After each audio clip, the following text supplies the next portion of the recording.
All right, guys, welcome back. We're doing another one here for you. This is going to be a good one. We're going to talk about rye whiskey, and we're going to get into all the background of it, the foreground of it.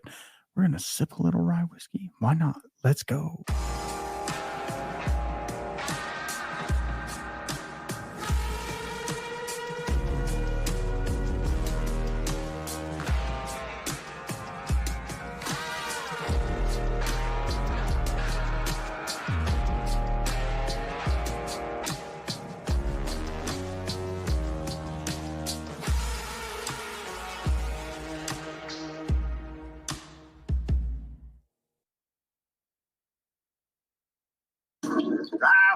Rye whiskey, please don't let me down.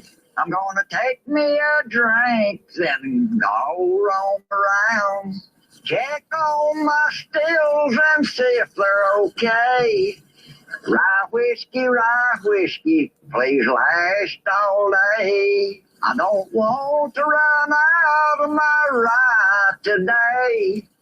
I won't have no more, or that's what they say. Rye whiskey, please don't let me down. I've got to go make another round. Well, there you go. Oh, man. Yeah. No. If you've ever seen the Moonshiner show, that's Jim Tom singing Rye Whiskey. Evidently, it had a little moonshine himself, or maybe a little rye whiskey. Those of you at home watching, this is not moonshine in my jug. This is just I don't have my cup in here for some reason. So we got a mason jar with some water. I promise it's water. If you drink that much moonshine, it'd be a good show, but it wouldn't last very long. So excuse me.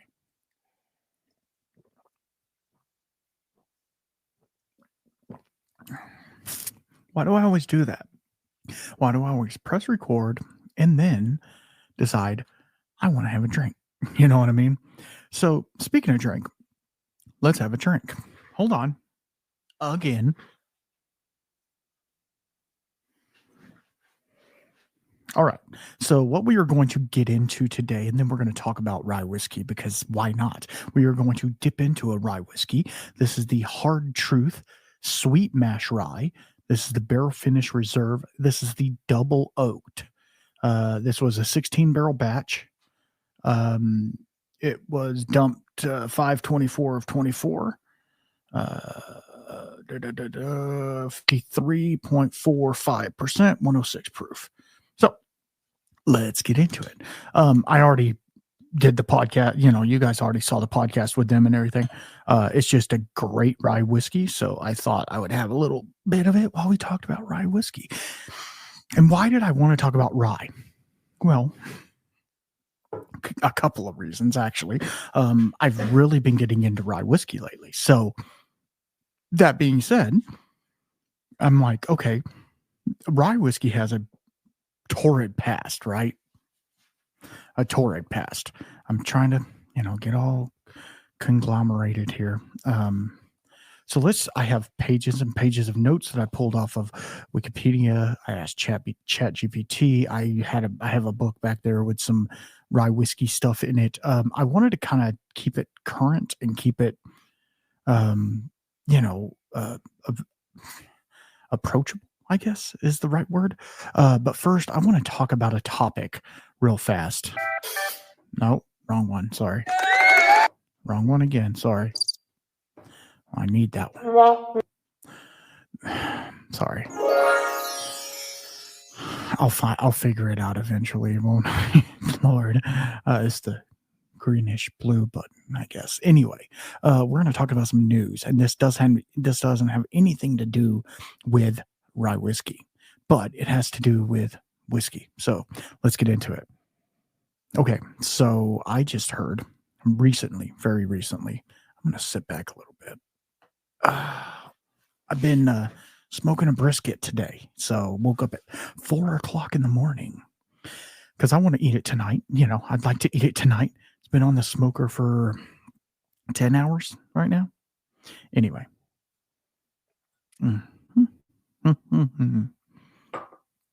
Okay, the news of the day, the week, whatever. And this is going to be old by the time you guys hear it, but Waterford Distilling out of Ireland is now closing their doors. Yeah. We don't know all the details, and it's pretty, it's not, they're not really saying a whole lot about it other than they're selling their barrels, all of their barrels, and the facility. I don't know what that means. So it hurts my heart. I've tried Waterford. Some people don't like it, right? Some people don't like the flavors because it's one of those grain to glass, literal grain to glass.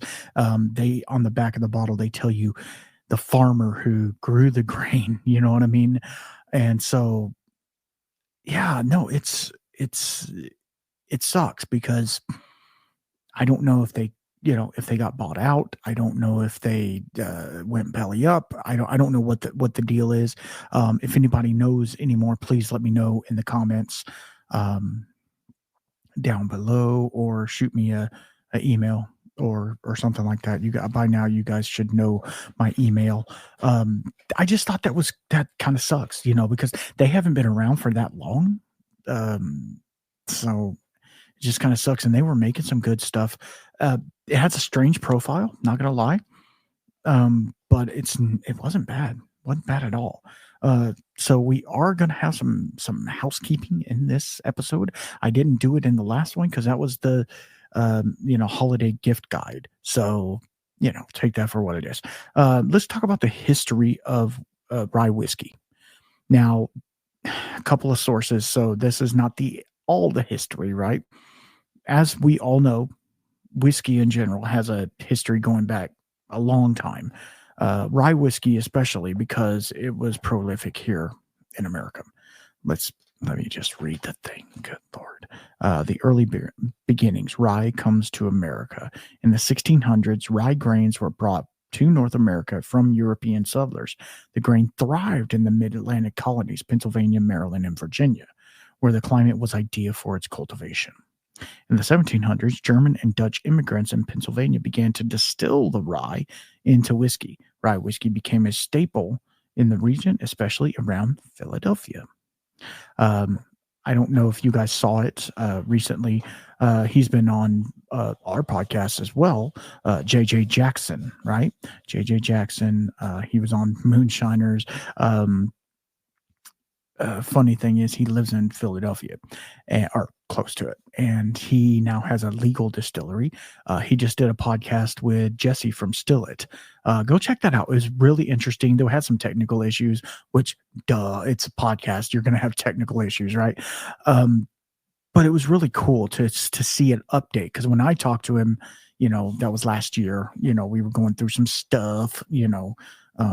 So. Yeah, go check it out. JJ's a great guy. Love him to death. He's good people.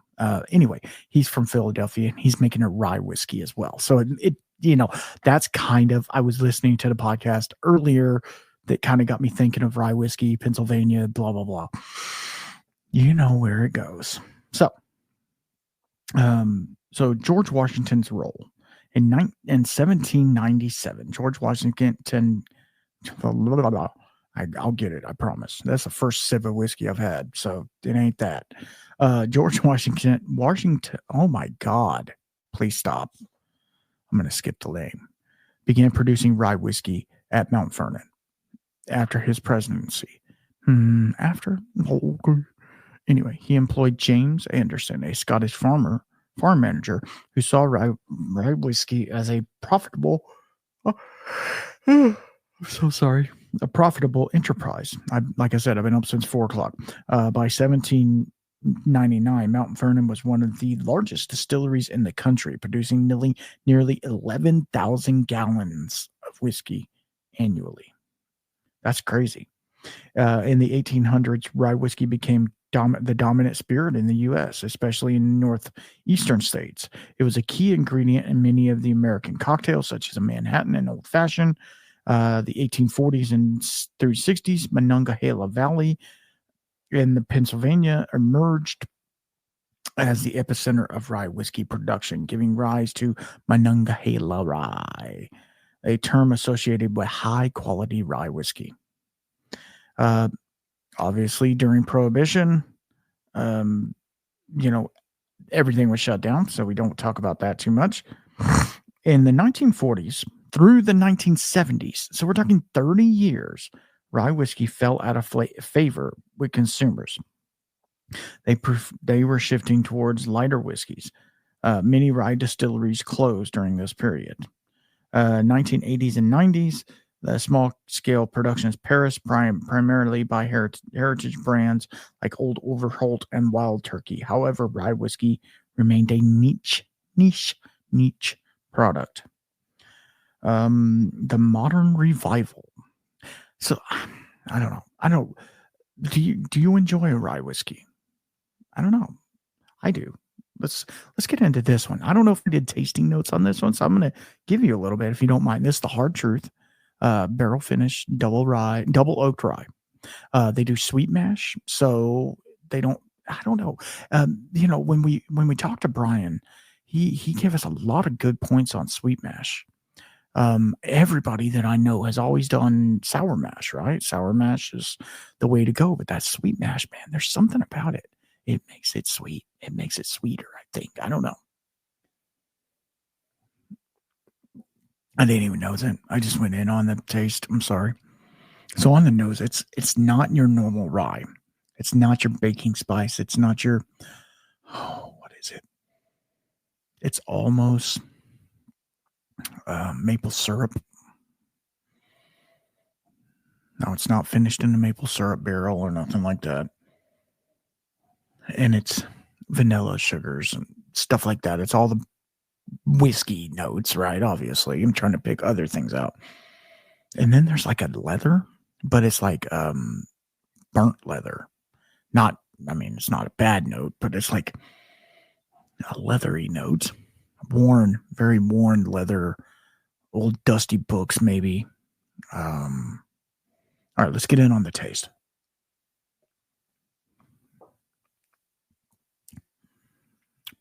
Oh, wow. That's super nice. I'm just having a little sample because we were talking about rye whiskey, and I thought, why the hell not, right? So it's everything you think of in a rye.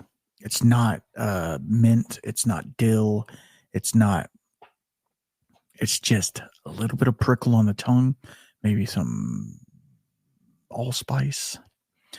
Then it has there's a sweetness that comes across, which is really, what is it doing? I don't know what it's really doing. Like it's coating my tongue and it's giving me a cooling sensation, not minty, but maybe menthol. I think I've said that before about other things, but like it's really intriguing. The more I talk, the more it's like, it's like giving me like menthol vibes, which is really cool. The Camel Crush cigarettes, wow, I'm comparing it to a Crush cigarette, and the finish lingers. The finish lingers on this thing for a long time. So go check out Hard Truth. They're not sponsored yet, but go check them out. They're doing some really, really cool stuff. Okay, so in the 2000s, the craft whiskey movement and renewed interest in classic cocktails spurred a rye whiskey renaissance. Bartenders and consumers rediscovered its bold and spicy flavor. Large producers, aka Bullet, Knob Creek, and Woodford Reserve, and other craft distilleries began to introduce rye whiskeys, leading to a boom in production. Today, rye whiskey is enjoyed globally, with distilleries experimenting with mash bills, aging techniques, and cask finishing. It's reclaimed its place as a staple whiskey collection in a cocktail bar. Sweet. That's just one page, brother. We going super deep. We gonna go super deep.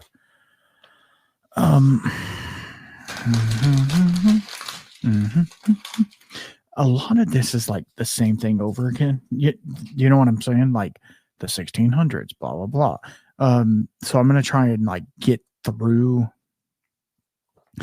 all that BS, and then we can get into, okay, so what is rye whiskey?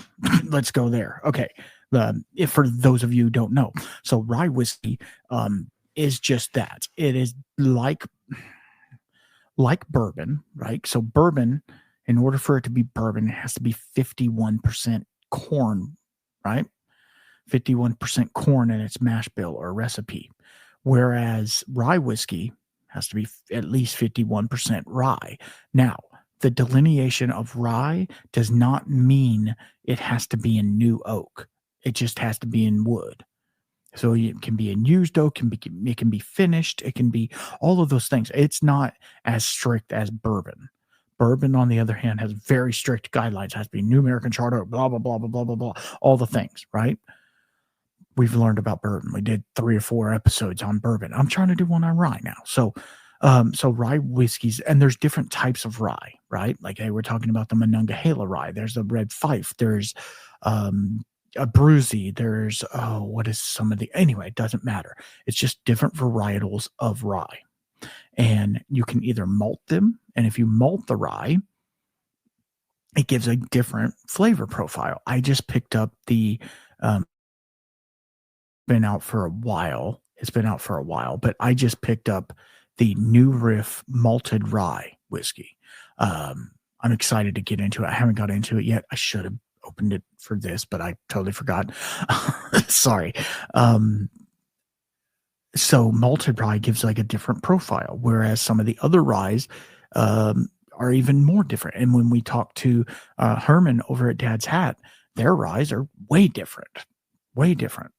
And then the other components in the recipe, you can have a 75% rye whiskey or 100% rye, or you can have corn or wheat or whatever you want to put in there to balance your flavor profile.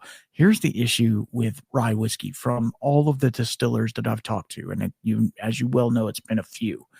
Rye sucks to work with. It gets sticky and gummy and nasty and sticks to the pots and it just turns into concrete basically. Whereas corn, once the enzymes start breaking it down from the barley, right, it tends to loosen up, and it's still kind of a pain to work with, but if you have your paddles and stuff, it's not a big deal. Rye whiskey, especially anything over like 65% rye, you're going to have a hard time. You're going to have a hard time with it. You're burning motors out. You're doing things that probably don't want to do, which is it's really interesting that they still do it. They still create these rye whiskeys, like Hard Truth creating this rye whiskey, and they're like, wow, we know it's a pain, but in the glass, it's worth it. Does that make sense? Like, I don't know. And that's the thing with this podcast. When I started this podcast, when I started everything about this, I wanted to be exploring. I wanted to explore, right? And I thought, well, crap, if I'm exploring, why can't you explore with me, right? That's kind of where we're at. That's kind of, we've turned down a part of the road where we're having amazing guests, right? We get amazing guests on here, but like the exploration part of it, the part of it that, and we've talked to some people doing amazing things, like exploring all types, as finishing. And I mean, Mia over at JT Mellick doing rice whiskey. I mean, come on, guys, extreme blending with Found North, and all people are doing amazing things in whiskey. I'm not saying that. It's the exploration part of it, right? The part where, like, I'm not going to say the podcast got out of my hands, but I never intended for it to be a interview based podcast ever. I never intended for that. I'm glad it is. I'm glad it is that, and that's why I want these episodes that I'm doing personally with you. I want them to be more informative, to where you're learning something. I'm learning something. I learn from every distiller or whiskey person that's ever came on here. I have learned something from them, right? Maybe not to use their product or whatever. It doesn't matter. Which that hasn't happened. We've had great guests, but if you're not learning every day that you're doing something, I spend the time to go and research on these things And I'm hoping that it's good enough content to where you're like, yeah, that's pretty cool. I didn't know about that, about rye whiskey or whatever. About Scotch or whatever, Irish, Canadian, we Japanese, we've done them all. It makes me kind of scared for the future because we have Indian whiskey left, right? And a couple of Taiwanese and stuff like that. But, and I don't even know if I can do a full episode on those because there's not that much out there. I mean, Indian whiskey is getting bigger, but I digress. Let's get back to rye whiskey. So rye whiskey is really hard to make. So the fact that they still make it, the fact that they still do the things that they're doing, I salute all of the rye whiskey makers.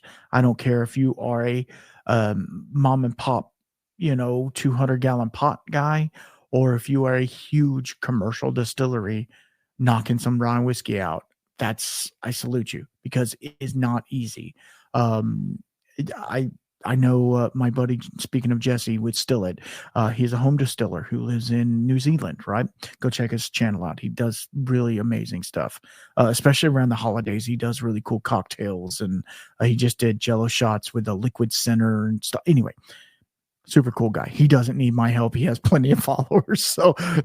But he did rye whiskey, and he said it was a pain in the butt, so it's just one of those things. So it makes me appreciate what's in the glass that much more. Does that make sense? So let's go on to colonial. Let's talk about colonial distillation practices. All right. So let me just say this. Oh, I'm playing too much. I'm sorry. Rye whiskey was primarily produced in small family-run operations. Most distilleries were on farms where the stills were converted by the excess grain that they used. So they had rye crop and they had too much rye. You can only make so much rye bread. You can only sell so much rye to other people. So what do you do when you have a cash crop of rye? You make whiskey out of it, right? That's just the smart thing to do, right? You make it into something else you can sell. And that's what they used to do back in the day. And that's one of the things that I think that commercial people have got away from feeding your family. That was what they were trying to do back then. They were trying to feed their family. And then the excess, if they could sell some rye whiskey on the side and make a little extra money to get them through the winter or whatever, then kudos. It was on. So knowing the roots of rye whiskey, knowing that it was dudes at their farm, because back in the day it wasn't illegal. They've changed laws. Check out the new Patreon episode that's fixing to come out. Well, if you're on Patreon. If you're not, go to patreon.com/thewhiskeyshaman. You can sign up, get in for as little as $1, but the $1 one isn't going to get you that episode. But on Patreon 5, we're going to talk a lot about the home distilling and all of the things that go with that. So if you're interested in that, let's go. I do not endorse any of those things. These are all it's all opinion based. So take that for what it is. But yeah, so they were doing it on their farm. They were doing it back then. They could just do it. They built their still. They ran some liquor and sold what they could. Drank some, obviously, right? But it was a hard life back then. Think about it. They didn't have electricity. They didn't have a car. They had horses, cows, goats, whatever. I don't even know what they had. And they were doing everything by hand. So you better believe they wanted a drink at the end of the day, before they passed out from exhaustion and malnutrition, probably because, food was there, but, you didn't have refrigeration. And that's the other thing that a lot of times we don't talk about. Back in the day, back a long time ago, whiskey was made to be shelf stable, right? Because everything else that you made, if you made a beer or a wine or something, it could or could not be shelf stable, right? Beer, you have to keep it cold. Well, yeah, if you're in Pennsylvania That's okay. You can put it in the cellar and it'll stay cool. But even Pennsylvania gets hot during the summer. So they had to eat what they could consume wholly at that one time, right? You could have some leftovers, I guess. I don't know how you would do it. Salt it. You would salt it. I actually, on the smoker today, I put some bacon. I made some beef bacon. Y'all ever had beef bacon? So it's the belly of the cow, obviously, and it's a special cut that the butcher makes. I went to Porter Road. They're not sponsored. I went to Porter Road and picked up one. It's a slab. Looks just like a beef pork belly, but it's beef. And I threw it on the smoker. I brined it. Obviously, you brine it beforehand, but I dry brined it for a week and then threw it on the smoker till it reached 150 degrees. And then I put it in a zippy lock. What is that called? I don't even know what it's called. Where you vacuum sealer. Sorry, excuse me. And it's going to sit out, go to room temperature, throw it in the fridge, or you can put it in the freezer even. And then it's shelf stable because it's been salt cured with a little bit of pink salt. But I found an organic pink salt that doesn't have black mold in it, which, yay. See, I know things, bro. I know things other than whiskey. Okay. I can do things. Here in a second, I'm going to have to go check on my brisket. I'm going to pause. You guys won't even know, but I just want to let you know if I come back and I'm like, you know why.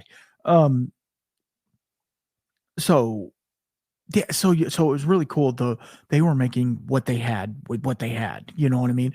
And let's talk about this real fast. And this went on a topic, and I'm sorry, I'm going on a tangent, but this is a very good tangent. So at the same time that they were making rye, they had rye fields, right? They also had what?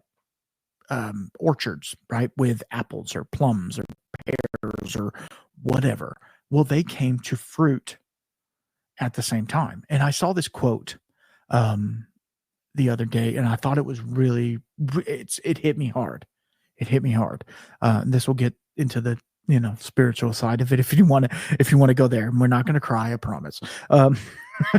We're trying to keep that to one episode a month at least. But it said trees that produce fruit do not produce fruit for themselves. They do not eat that fruit. So like an apple tree does not eat the apples off of the tree. The only thing it survives on is the water from the ground and the sky, obviously the rain and stuff like that. That is what it survives on. That fruit is there for us to enjoy, right? And so it makes you think of yourself, right? You are planting your roots here in this world, right? But what people see in your life is your fruit. And you want that fruit to be good to them, not salty, not bitter, not rotten, right? You don't want to present rotten fruit to people. I don't know. That hit me and I was like, oh, whoa, dude. You know what I mean? Every once in a while you see one of those, real Instagram reels or whatever, when you're scrolling through, that goes, whoa, it hit you hard. But that was the thing. Okay. So let's get back to the point. I'm sorry. The point was, so back then they had rye fields, they had apple orchards, they had, pecan groves, they had plum trees and all the other, trees. They would make what they call mountain brandy or split mash, right? So they would take, and this is so cool, and I want to get my hands on some so bad. I might have to hook up with JJ again, but basically it is a rye whiskey mixed with apple brandy. So you could do this at home, right? Go get you an apple brandy, right? So back when Alan Bishop was working with Spirits of French Lick, right? They had a really great apple brandy. And we're going to do a whole episode on brandy and a whole episode on rum. Okay. So stay tuned to that because that's going to be really fun. I am going to try to get Marshall from Rough Spirits on to talk to us about rum. That's one of the episodes. It might in turn into two. I know that the Licorice Brothers know a lot about brandy, so I might reach out to them again and see if they want to talk to us about brandy. Because, and I know it's not whiskey, right? It's not. But here's the thing. Once you, okay, sorry, I'm recording video for the Patreon, and it keeps blinking in and out because we have some wind, and so, the Wi-Fi in the country is like, I need to get Starlink, I guess. But anyway, I'm not ready to sell my soul to Elon. I digress again. I'm sorry. I'm digressing a lot. So what they would do, I'm sorry, I'm going back to the subject at hand. What they would do is they would take a split mash. So it would be a rye whiskey sweetened with apple cider. They would press the apples, take the juice from it. That to me is so interesting because it's two flavor profiles mixed together. I have said from the beginning that a rye whiskey, in any rye whiskey, is so good finished, right? I know Evernorth Spirits just did one. There's Still Austin just did a Madeira finished rye. So good. One of my whiskeys of the year. I can guarantee you that. And that's coming up too. I don't know if y'all want to see or hear about my whiskeys of the year. I'm going to do it anyway. So, just deal with it. But I need more feedback from you guys because I want to know what type of episodes you want to hear. So let me know. Put a comment on this this one. Look me up on Instagram, whatever. Let me know what you guys are thinking because I could sit here and ramble all day. But if it ain't something you want to hear, then we have some great guests, some great podcasts coming out. Oh my God, they're bangers, freaking bangers, bangers. Anyway, sorry. So a split brandy or a split rye, right? It could be more rye than brandy. I don't care. It could be 51% rye. I don't care, right? Here's the thing. They are all whiskey adjacent. Now, am I going to be the brandy shaman? Absolutely not. No, sir. Am I going to be the rum shaman? No. I like rum. I've had a few rums, as you probably saw on my live, right? I had a couple, and it got a little toasty. Just saying, got a little toasty. But at the same time, like, it's so cool to delve into other things. And so that's where kind of the background of rye whiskey. They used it as a commodity grain, right? It was a commodity grain because corn didn't really work that well up in the Northeast, right? It was too cold for the corn. Now here in the South, in the South Central, whatever, South Central, we're not in California. Anyway, we can grow corn all day long over here. And then Nebraska and all those places, they grow corn like crazy. So they're going to be more corn whiskey centric, right? Ohio Valley, stuff like that. Whereas up around Pennsylvania and Virginia, they're going to be rye. And then when you get more to the middle, it's wheat and corn. So it's super cool that they were using what they had. So it might be blackberry season. Well, guess what? They're going to make a blackberry brandy, or they're going to make a blackberry mixed with rye whiskey or whatever. And they didn't care because it tasted good. 9 times out of 10, they drank it white as well. It was not aged. It was unaged. All whiskey didn't become aged until very much later, until more of the industrialized part of it. And what would happen is that they would do it in bars. You guys already know this. They would do it in bars. They would put it in barrels in bars so that they can just pull off the barrel.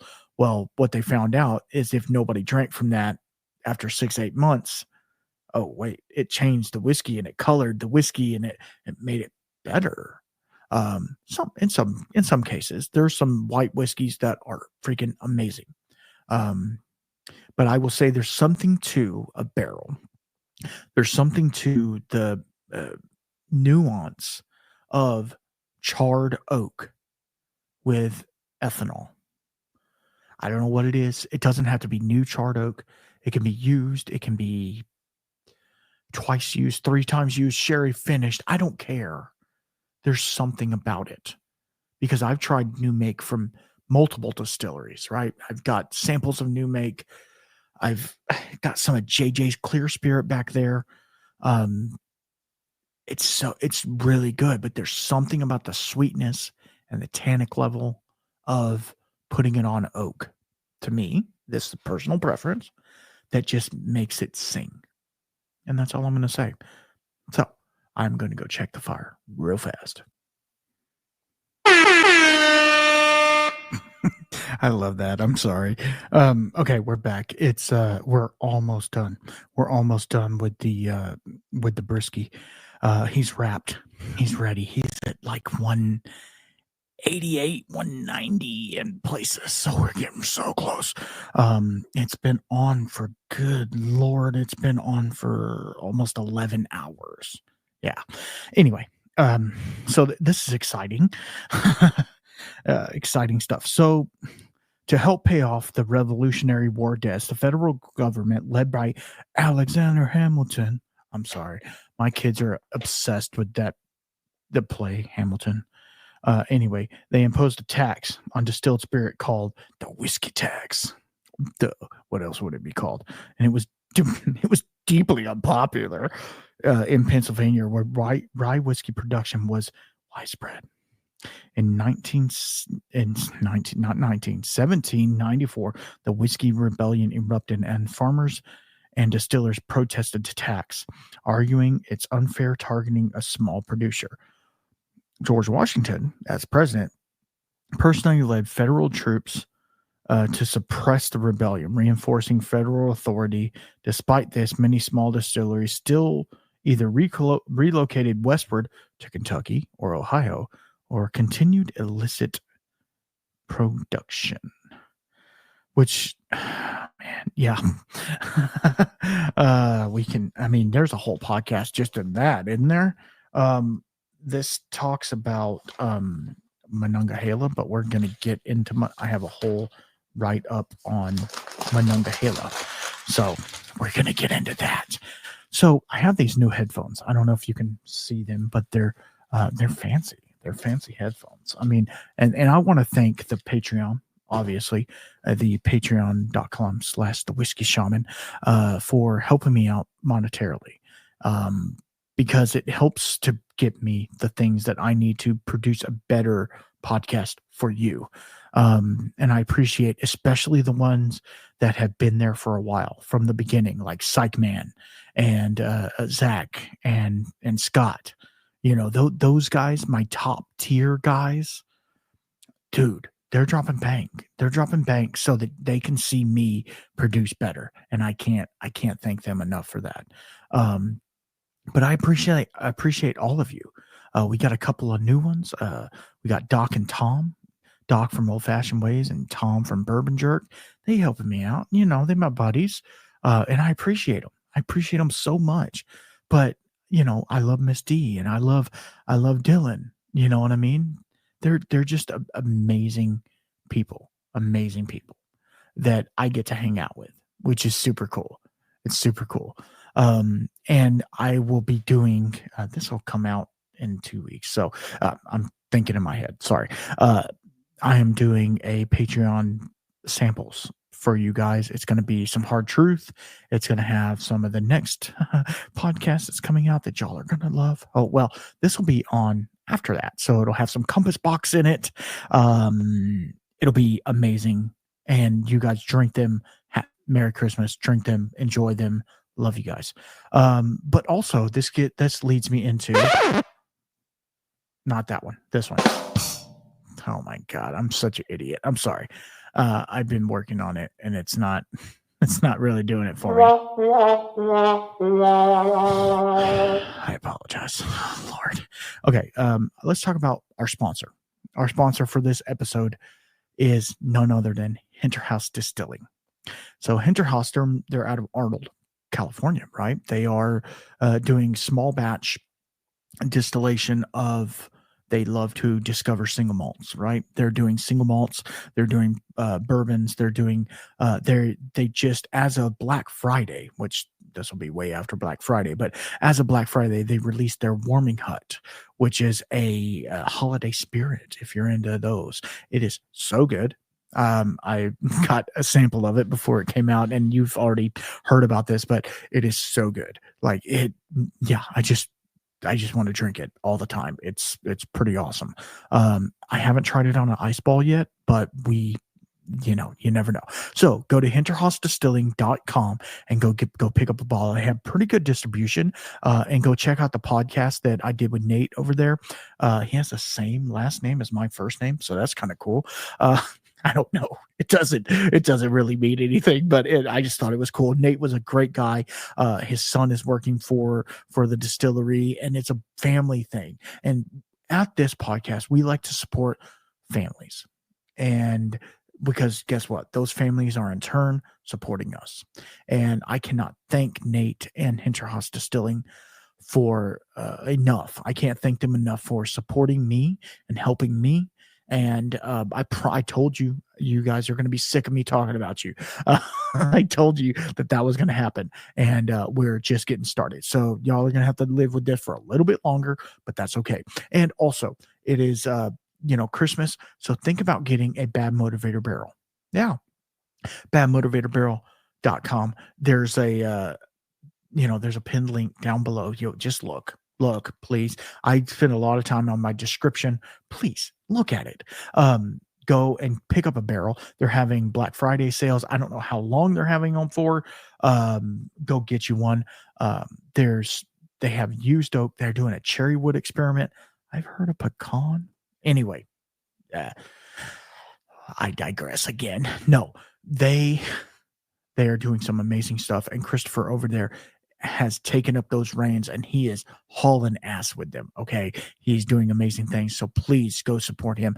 And finally, we haven't talked about Zach for a minute, but Z Smith Whiskey and Mixology. Yeah, Zach is a whiskey sommelier. Yes, he is. And if you are in the area where he is, please look him up on Instagram. I'll have his link down below. He does private tastings for people. He does bar back type things. He does cocktail lists. He will help you if you are a small business, if you're a small bar and you don't know what type of whiskey to get, he will help you with that. He's done everything from distilled commercially to bottling to teaching classes to working for brands. He knows it all. So please go to Z Smith Whiskey and Mixology and check him out. And I thank Zach, Chris, and Hinterhoff for supporting this podcast and for supporting a small, that's kind of what it's all about, right? Everybody wants to support small business. And I appreciate those of you who are listening right now and those who give me a thumbs up, those who give me a 5-star rating. I support you as well. You like my stuff, I'll like yours. And that's just how it should be. You follow me, I'll follow you. Okay? Is that a deal? All right. So let's get into it. I need another sip of this sweet mash rye. Man, it is so good. All right, we're 43 minutes in. I'm sorry, I'm talking too much. I love you guys, and that's why I wanted to do this podcast, and it's fun. And okay, let's talk about Monongahela. Yeah, this is going to get super nerdy. So if you're not into it, blah, blah, blah, fast forward. The expansion of Monongahela rye, 1800 to 1820. The United States expanded westward. Right, Monongahela rye became one of the first American spirits to develop widespread reputation for its quality. Monongahela Valley, located in western Pennsylvania as part of Maryland, and parts of Maryland, became a hub for rye whiskey production. Its whiskey was made from high percentages of rye grain, often 80% or more, which produced a more robust and spicy profile. Monongahela rye was often aged longer than other regional ryes, giving it a smoother, we don't say smooth, more refined character. The proximity of Monongahela distilleries, Monongahela and Ohio rivers, allowed for easy transportation of the burgeoning market. I can't read. Okay. Just understand that. I can't freaking read. Baltimore, Philadelphia, and even New Orleans were getting Monongahela. Whiskey was shipped in barrels on flatbeds or steamships, and it was taken to all the major cities.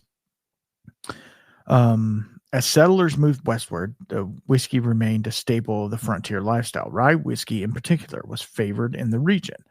Rye whiskey became a central part of social and political life. Taverns often served Monongahela rye where meeting places of local elections, political debates, and social gatherings. I remember hearing a story, and I don't know if it was an elected official. I know it was an elected official. I don't know if it was a presidential or something like that. He would give you a bottle of whiskey if you voted for him. Okay. I'm not a political person. This is not a political podcast at all. But I tell you what, if somebody came up to me and said, if you vote for me, I'll give you a bottle of whiskey. Listen to me. If the whiskey's good, right? Is the whiskey good? That's the main thing. I feel more inclined to vote for him. I'm sorry. He's giving away whiskey? Hell yeah, I'm going to vote for him. What is he? I don't care. He's got whiskey. He's bringing whiskey to the table. Once you bring whiskey to the table, red and blue will go out the window. You know what I mean? You're like, he got whiskey. It's brown. I'm voting brown. Sorry. I'm sorry. I'm just telling the truth. The shift to Kentucky and bourbon by the early 19th century, many distilleries moved westward to Kentucky due to cheaper land, favorable tax laws, because we heard about the tax laws in Pennsylvania, right? And the availability of corn. Kentucky distilleries began producing bourbon, a sweeter style of whiskey that eventually eclipsed rye whiskey in popularity.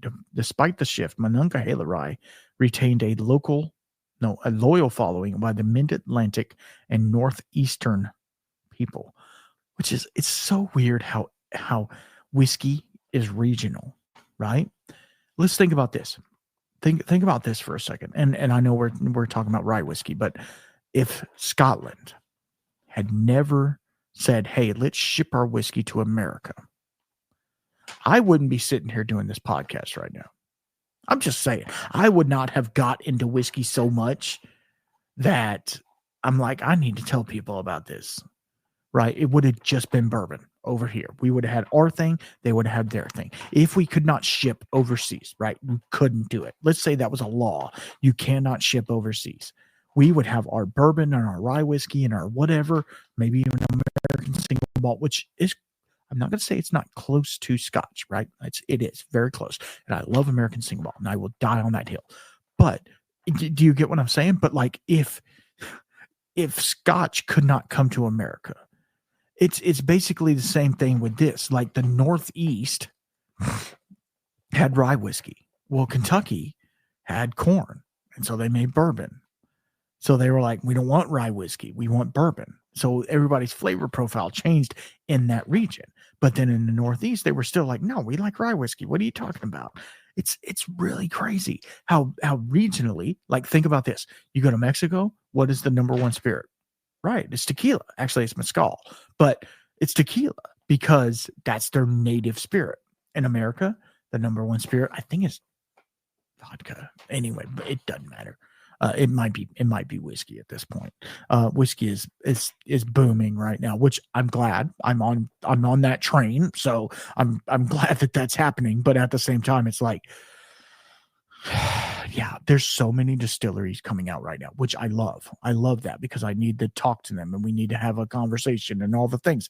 But at the same time, it's like, whoa, dude, like there's a lot going on, and the third quarter, I think the third quarter for MGP, they were down quite a bit, which we can talk about that on another episode. Put a pin in that. But it goes back to regionality, and it goes back to people want to try those crafty things. They are getting more and they're getting more informed, because one of the good things, one of the good things that happened during the thing that happened in 2020, one of the good things that happened through that is people became more informed with whiskey, with life, with everything. They did more research into things. They did more understanding. They could buy bottles online. That turned into a thing. And so they would try A, B, C, D.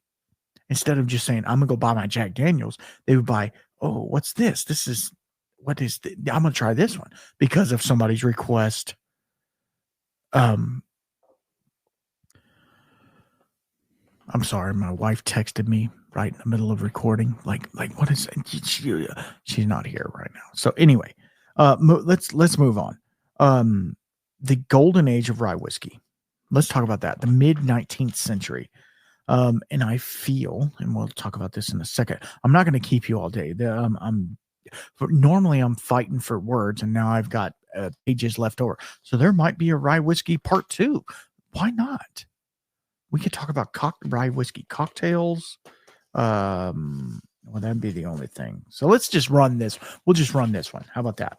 We'll run this one, and then I will have more. And if you guys want to hear more about rye whiskey, I got more. So just understand that. By the mid 1800s, rye whiskey production reached its zenith. Distilleries like Old Overholt in Pennsylvania, which was actually established in Toronto. Anyway, long story short, it was established in 1810, became a household name. Rye whiskey became a staple ingredient in American cocktails. Bartenders in cities like New York and New Orleans crafted cocktails like the Manhattan, the Sazerac, which became rye-based cocktails today. During the Civil War, 1861 to 65, whiskey production continued, but supply chains were disrupted. Both Union and Confederate armies relinquished whiskeys for medical and moral purposes. So they didn't want to drink because they were at war. BS. We at war, we drinking. I'm sorry. I'm drinking a double on that one. If we at war, you better believe if I got to kill somebody, I might not be able to hit them, but I'm okay. The emergence of Maryland rye. Maryland also became a key player in rye whiskey, producing during the 19th century. It was slightly sweeter style compared to Monongahela. Maryland rye was also had a lower rye content with a touch more corn or malted barley. Baltimore became a hub of Maryland rye production. Brands like Mount Vernon rye gained prominence unrelated to George Washington's distillery. And so to this day, my buddy, he's a good friend of mine. I feel like he is. He might not think so, but Alan Bishop and actually JJ Jackson just went there as well. See, when you talk about rye whiskey, you can't not talk about these people. That's what I'm saying. Like these are the forefront runners, right? The forefront runners of whiskey right now. I'm saying it. I'm sorry. Alan Bishop and JJ this year went to Mount Vernon and mashed in and did all the fermentation and the distilling at Mount Vernon. It was a recreation. It was amazing. I didn't see it, but I heard from him, and man, that's awesome. I would love to go to that. Like, to me as a nerd, oh God, that's like history, right? Okay, in school, let me tell you this. In school, I hated history. I hated it. It was stupid. I'm like, these people are dead. Why does it matter to me? Right? Why does that matter? Well, if you don't know your history, you're doomed to repeat it, which, as you well know, in history, look biblically, we are doomed. I'm sorry. We're freaking doomed. We're repeating the same mistakes over and over again. Sin keeps encroaching into our world. Why? Because it's a broken world. I'm sorry. Anyway, long story short. Right now, I love history. I love it. I love whiskey history, especially. But I also love like I'm barbecuing right now. I love barbecue history. I love history about cocktails. I say I've been getting into cocktails. I drink one cocktail. I've made multiple other ones. You know, I did a holiday cocktail thing last year. I've made multiple cocktails, but I drink one, the old fashioned, right? That's the one I drink. And we're going to get into cocktails in a minute. I know you got to go. Please, if you got to go, please just download the episode. I know you're already too far in, but download the episode at least so I can get that mark, right? That's the least you can do.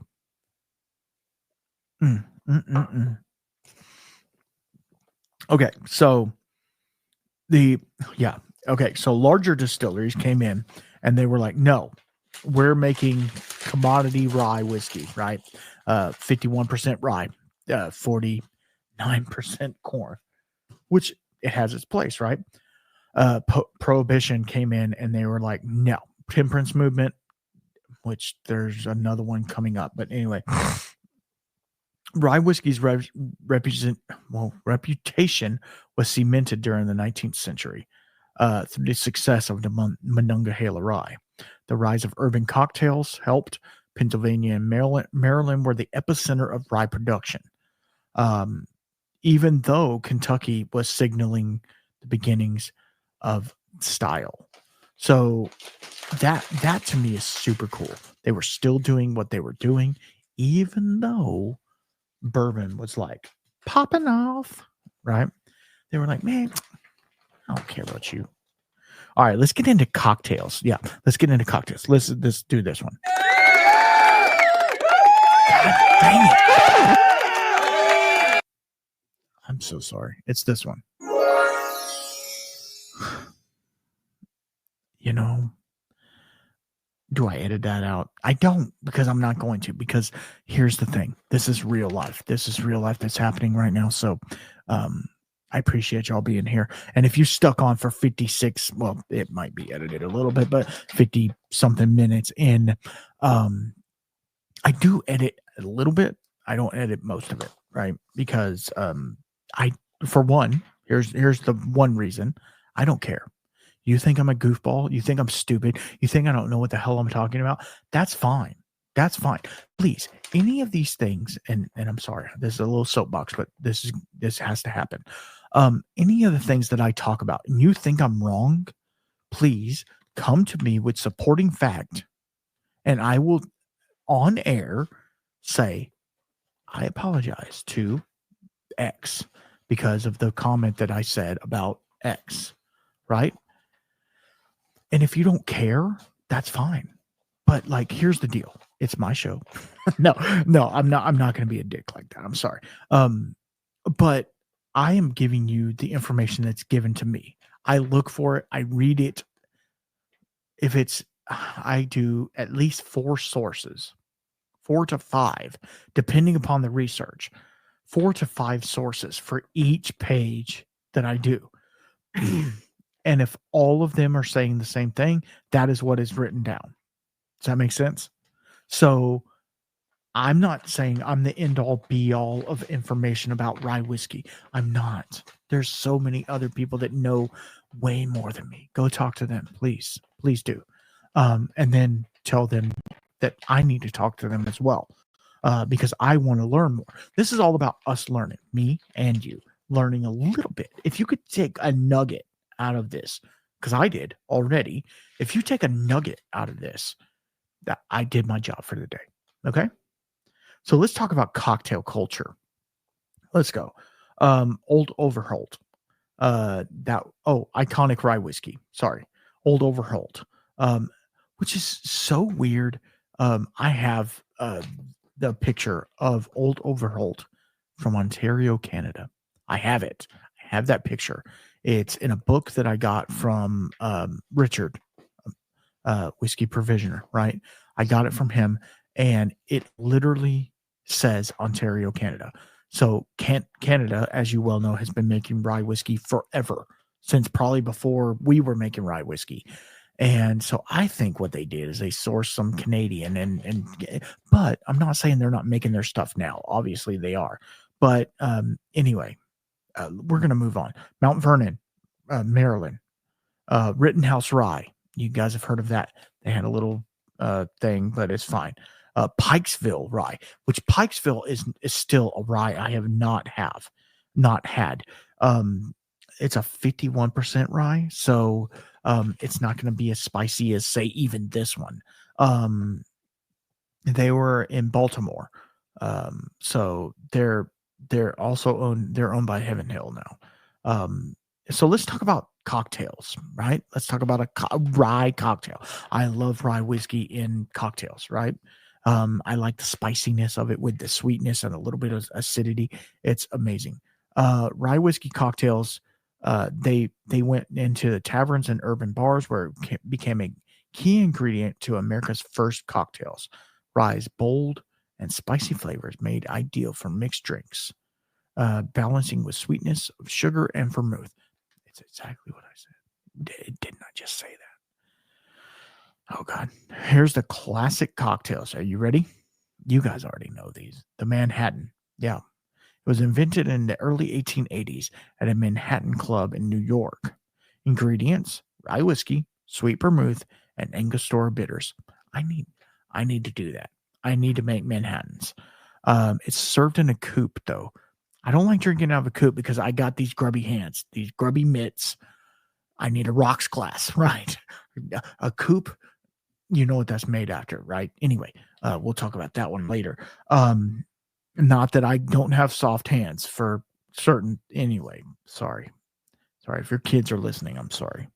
The rye whiskey's spiciness complements the richness of the vermouth, creating a sophisticated and enduring cocktail.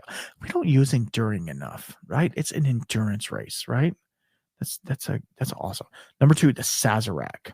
This one I have had multiple in New Orleans. It was originated in New Orleans in the mid 1800s. Ingredients: rye whiskey, absinthe, or anise liqueur, which I have an anise liqueur back here. Sugar and Peychaud's, only Peychaud's bitters.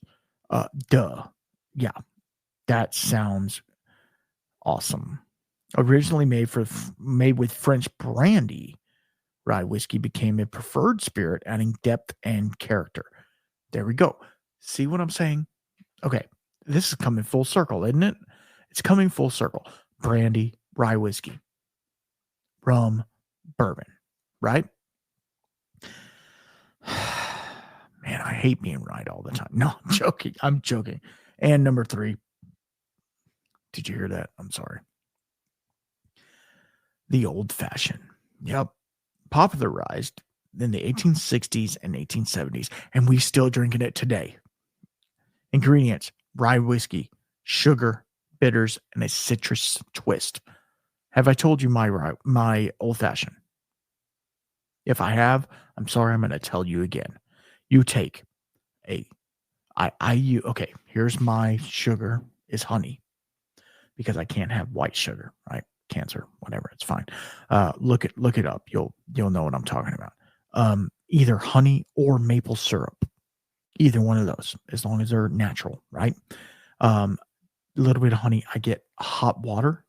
I know it sounds weird, right? You can make a honey syrup, right? You can, but I'm too lazy to make a honey syrup. That I'm telling you the way I make it. I will make it here in about an hour. Okay, this is how I do it. Ready? You get honey sprayed in your glass. Get some hot water, and take, maybe a tablespoon, maybe, of hot water. We're talking 130 degrees in there. Mix it up to where you have simple syrup at the bottom, to where all the honey's dissolved, and then get an ice ball. Put the ice ball in there. Go get you some Angostura bitters. I do probably 5 dashes, if not more. I like a lot of I like it very bitter. And then I get either Reagan's orange bitters, or Angostura makes orange bitters as well. And I 5, 6. I like a lot of bitters. I'm sorry. I haven't had a complaint yet from anybody who's had an old fashioned from me. I've had no complaints. And then I top it up with either a high rye bourbon, which is not very often. I do like the sweetness of the bourbon, but it makes it kind of too sweet sometimes. Or rye whiskey. Lately, because I have a lot of it, it has been still lost in rye, either the regular or the cast strength. If you're going to do regular, you need to put a little bit less of the simple syrup, because it will mask the flavor and it will water it down as well. So if you're doing the cast strength, it's fine. Let it sit. But I prefer a higher proof rye whiskey in a cocktail, because you can let it sit with that huge ice ball. And I'm talking a big ice ball. Don't do one of the little bitty ice balls. Don't do those. Do the big ice balls where you can let it sit for like 5 minutes, 10 minutes, and it's fine. You don't have to worry about it, right? So that's what I do. And then I stir it up with my finger most of the time. It's maybe not these fingers because they've been in the grill and all kinds of stuff. I probably will. I don't care.